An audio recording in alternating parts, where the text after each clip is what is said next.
The New York Port Authority, which runs New York's local airports, is among those considering ditching the Transportation Security Agency in favor of a private contractor. A survey released on Monday of 300 local New York area passengers found that 42.6% have a bad or very bad impression of the security lines.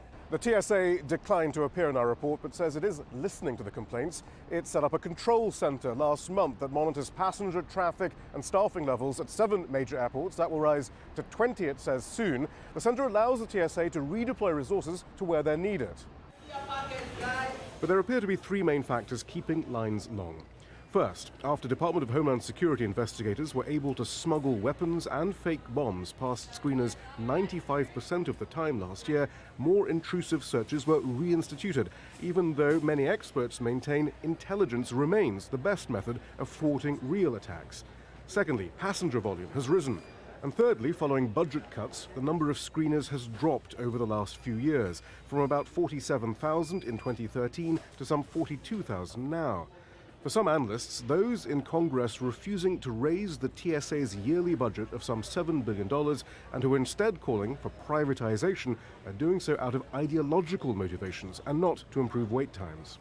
There are people in D.C. who think that the government can't possibly do good, that putting it in corporate hands will magically make it better. I mean, that's not going to work here. Just like police, like military, like prisons, these are fundamentally government security roles, and we don't want the dual interest that a corporation would bring. And there are 2 different problems. The one is TSA doing the right things? And the other is, are they doing things right? Are they doing things right is about lines and checkpoints and manpower, and that's money. But are they doing the right things is a harder question. What's the level of security we need? I think the TSA is being mandated to provide more security than necessary.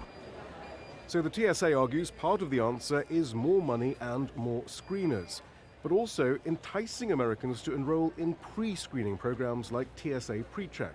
For $17 a year and following a background check, passengers can use expedited lines without taking their shoes off or removing their laptops from their luggage. But enrollment is less than half of the government's goal of 25 million passengers.